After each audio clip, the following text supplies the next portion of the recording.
Let me paint you a picture. It's a Tuesday night. You're sitting at your kitchen table, maybe with a cup of coffee that's gone cold, and you're staring at your bank account. Not because something terrible happened. No emergency, no crisis. Just that quiet, creeping feeling that something is off. That you're working hard, genuinely hard, and yet when you look at the numbers, there's nothing there that looks like progress. Just movement. Money in, money out, repeat. And the worst part? You're not even sure when that feeling started. It didn't arrive with a dramatic event. It just slowly settled in, the way fog does. If that feels familiar, you're not alone. And more importantly, you're not failing. You're just navigating a financial world that was never actually designed to explain itself to you. Today, I want to talk about 7 money moves that I genuinely believe most people in their 30s either haven't made yet or have misunderstood completely. And I'm not talking about stop buying lattes advice. I'm talking about the deeper stuff, the structural, psychological, slightly uncomfortable stuff that actually changes the game. Let's get into it.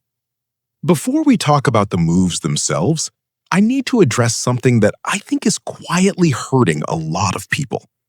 We've been sold this idea for years now, through social media, through finance books, through well-meaning family members, that the reason most Americans aren't financially secure is because of individual behavior, spending too much, saving too little, not being disciplined enough. And look, behavior matters. I'm not going to sit here and pretend choices don't have consequences. But here's what that framing conveniently leaves out. The median American household income right now, adjusted for real purchasing power, buys significantly less than it did in 1985. Housing costs have grown roughly 3 times faster than wages over the last 4 decades. Healthcare, childcare, and education have all followed similar patterns. The math has gotten harder. Not because people got lazier, but because the structural costs of a stable life have quietly outpaced the raises most people have seen. So when someone in their mid-30s tells me they feel behind, I never start by questioning their coffee habits. I start by acknowledging that they're running a race where the finish line keeps moving. That said, and this is the part I need you to hear, acknowledging the difficulty of the environment is not the same as surrendering to it. There are still moves you can make. Specific, grounded, realistic moves that can meaningfully shift where you land at 50, 60, 70. The goal today isn't to make you feel guilty about the past. It's to help you see the present more clearly and maybe feel a little less anxious about the future. All right, 7 moves. Let's go one by one.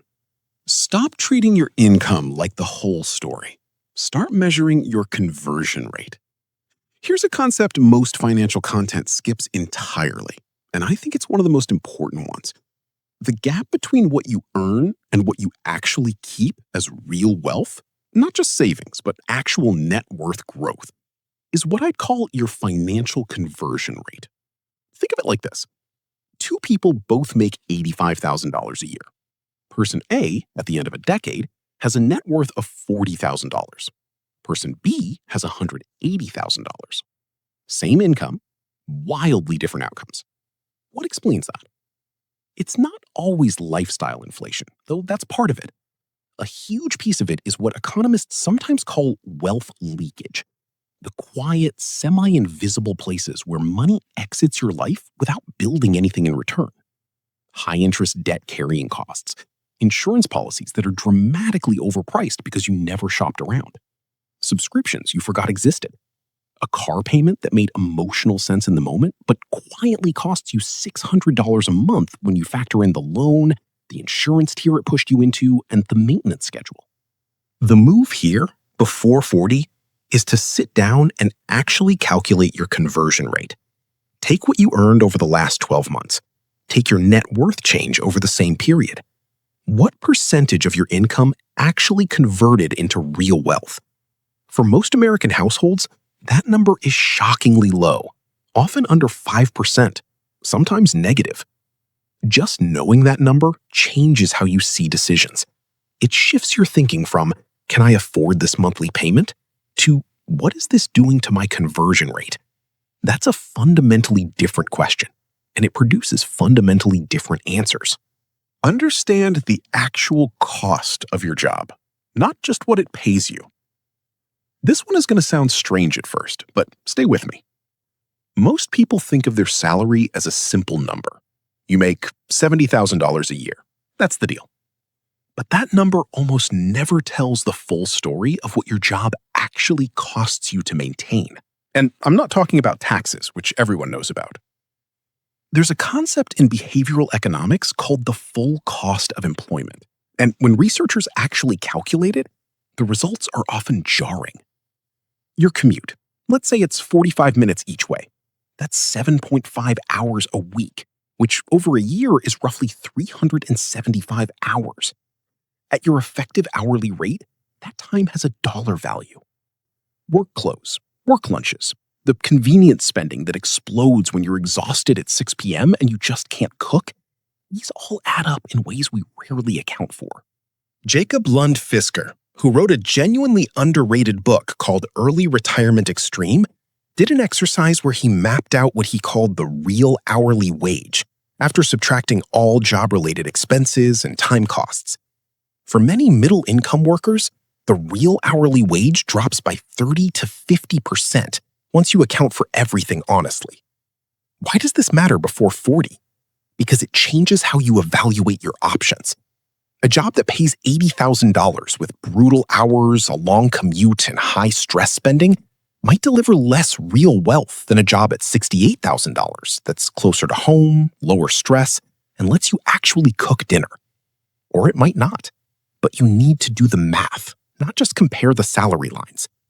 This is also the lens through which you should evaluate any career move, side income, or opportunity that comes your way. What does it actually cost me in time, energy, and money? And what does it actually return? Build a liquidity ladder, not just an emergency fund. You've heard of the emergency fund. 3 to 6 months of expenses, keep it in a high-yield savings account. Yeah, we know. But here's what most people don't talk about. The psychology of the emergency fund is often broken in practice. Here's what tends to happen. Someone builds up $8,000 in their emergency fund. Then a real emergency hits. A car repair, a medical bill, a month of unexpected income loss. They drain the fund. Then they feel like they're back at zero. Then rebuilding it feels overwhelming.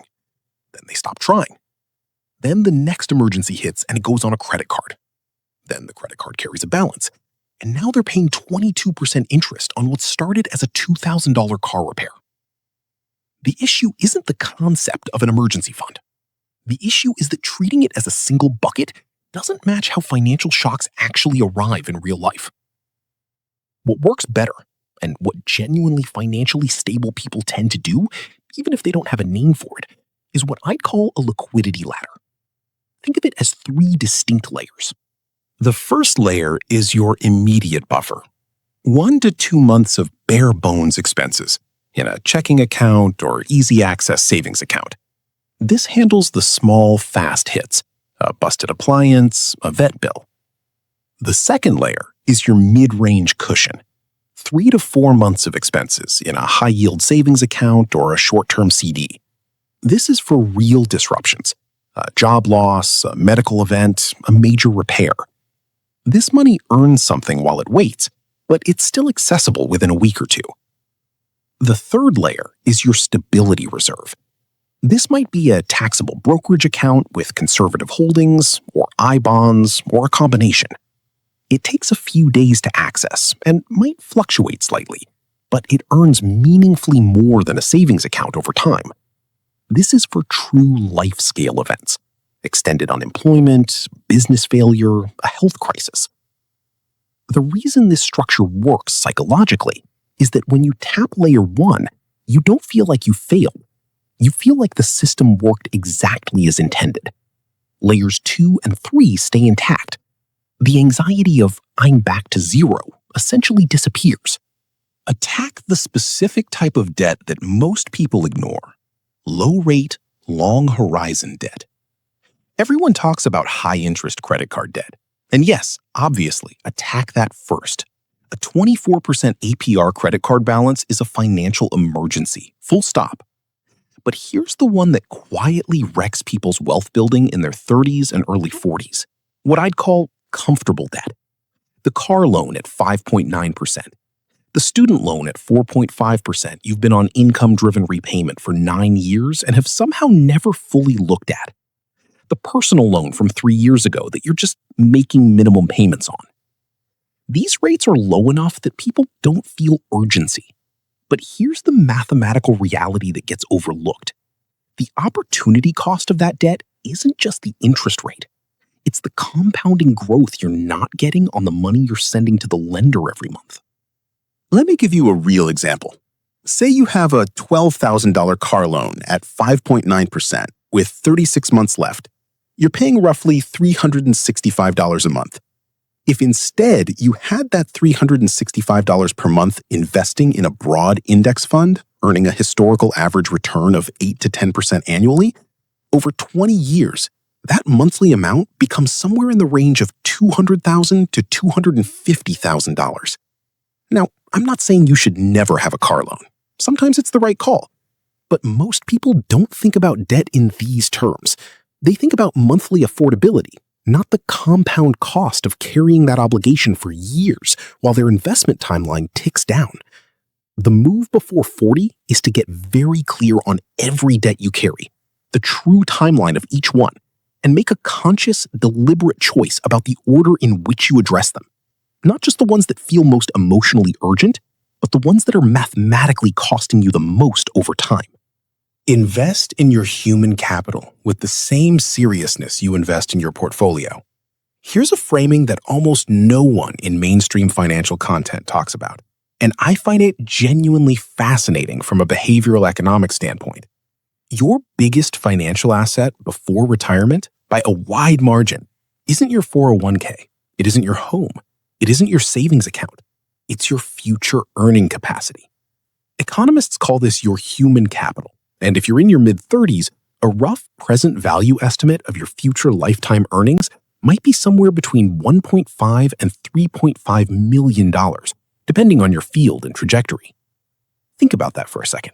You might obsessively watch your $40,000 brokerage account and feel proud or anxious about its every fluctuation, but you're doing almost nothing to actively manage an asset worth potentially 50 times that much. Investing in your human capital means a few specific things. It means identifying the 1 or 2 skills that, if you developed them in the next 18 months, would materially change your income trajectory. Not marginally, but meaningfully. It means understanding where your industry is heading and positioning yourself toward the parts of it that will be in demand, not the parts that are comfortable right now. It means building relationships, not in a transactional networking way, but genuine professional relationships.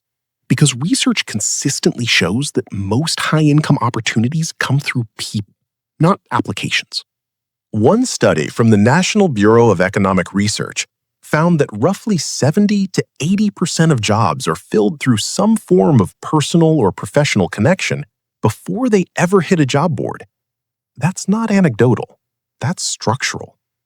If you're spending 100% of your career energy doing your current job and 0% building the relationships and skills that open the next door, you're underinvesting in your largest asset. This doesn't require a side hustle. It doesn't require burning yourself out. It might be 2 hours a week reading deeply about where your industry is heading.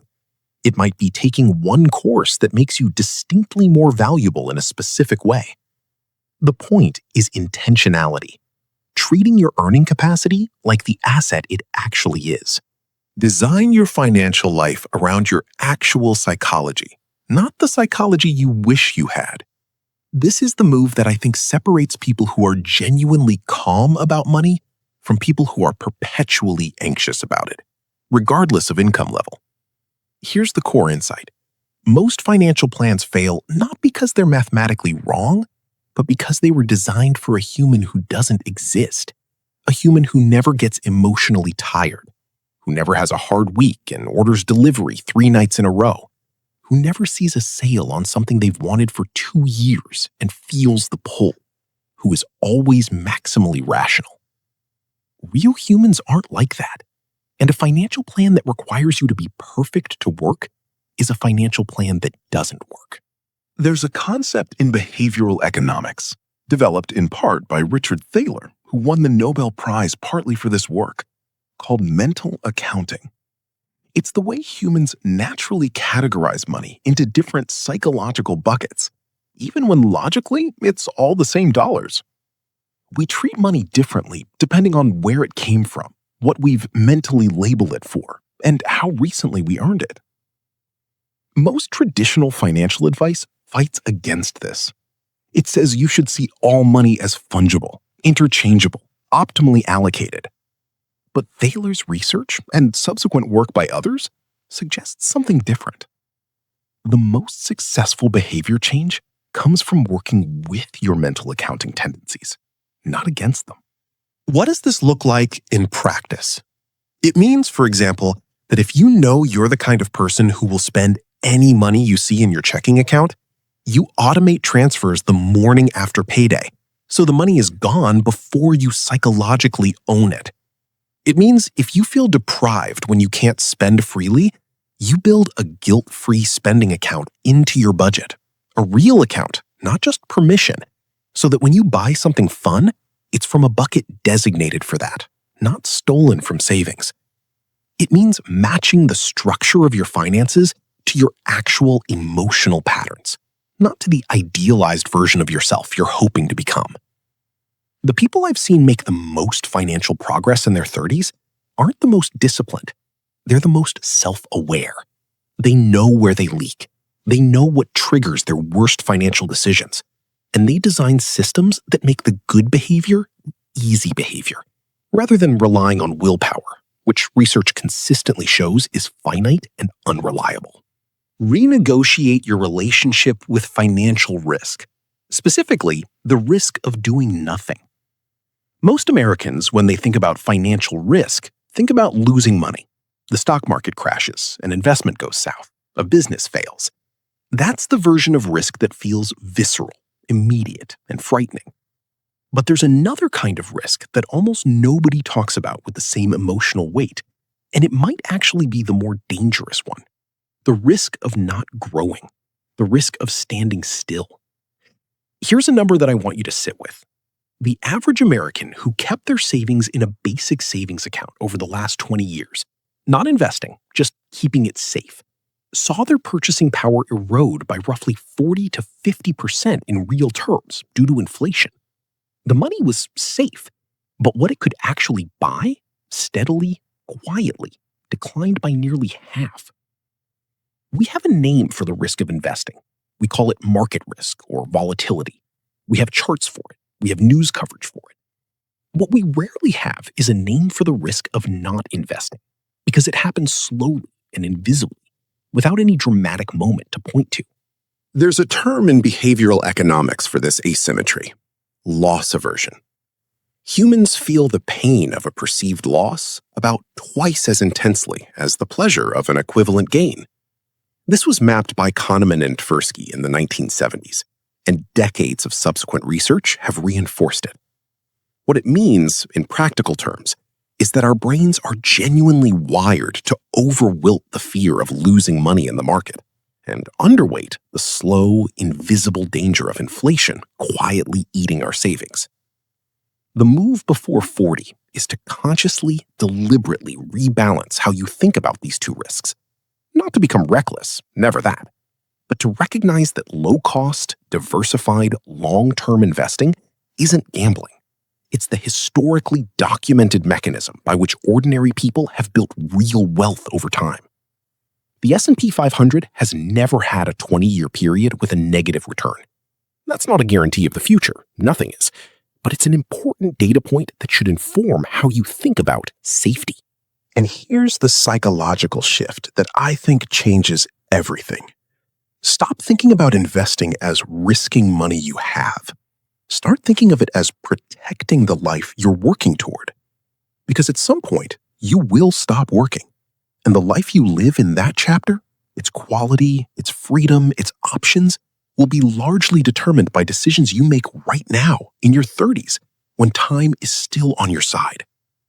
A 35-year-old who invests $500 a month in a broad index fund at a historical average return of roughly 8% per year will have approximately $745,000 by 65. The same person starting at 45 with the same contribution arrives at roughly $300,000. That's not a small difference. That's a different chapter of life entirely. Here's what I want you to take from all of this, and I want to say it carefully because I think it matters. None of these 7 moves require a high income. None of them require a financial advisor. None of them require you to overhaul your entire life by Monday. What they require is a shift in the lens through which you see money. From something that happens to you to something you're actively in relationship with. From a source of anxiety to a system you understand well enough to navigate with some confidence. I think a lot of financial anxiety, and I mean a lot of it, comes not from actually being in danger, but from feeling like you don't understand the rules of the game you're playing. When you don't understand it, everything feels threatening. Every unexpected expense feels catastrophic. Every piece of financial news feels like it's about you personally. But when you start to understand it, when you know your conversion rate, when you've built your liquidity ladder, when you've thought carefully about your human capital, when you've designed your system around your actual psychology, something shifts. Not your income necessarily, not your net worth overnight. Your relationship with the whole thing changes. And that calmer, clearer relationship leads to better decisions, which compound over time, just like money does. So what do you actually do this week? Not this year, this week. Pick one of these 7 moves, just one, and do the smallest possible version of it today. Calculate your conversion rate. Write down every debt you're carrying and its true cost. Open a second savings account and label it your mid-range cushion. Spend 30 minutes thinking about one skill that would materially change your income trajectory in the next 2 years. One thing, done imperfectly, this week. Because the version of you who has done one imperfect thing is infinitely further ahead than the version of you who has read and planned and researched and not yet moved. Knowing is not the same as doing. And doing, even messily, is how the numbers eventually change. You don't need to be great at this. You need to be slightly better than you were last month. Repeated over years, that is genuinely all it takes. I want to leave you with something that isn't financial at all, but I think is the thing underneath all of it. Money, at its core, is about options. It's about future freedom. The freedom to make different choices later, to respond to life's changes with flexibility instead of panic, to take care of the people you love without it breaking you. That's what we're actually talking about when we talk about this stuff. And the people who figure that out, who understand money as a tool for freedom rather than a scoreboard or a source of shame, tend to do better. Not because they're smarter, not because they earn more, but because they're working towards something that means something to them. And that changes how they show up for the day-to-day decisions. You're not behind. You're here, thinking about this, which is already more than most people do. That matters. It actually matters. Progress over perfection. Always. If this video gave you one thing, one question to sit with, one idea to look at differently, then it did exactly what I hoped it would. And if you're watching this and you're under 40, I genuinely want you to know. You have more time than you think, and you have more options than you've been told. Take care of yourselves. I'll see you in the next one.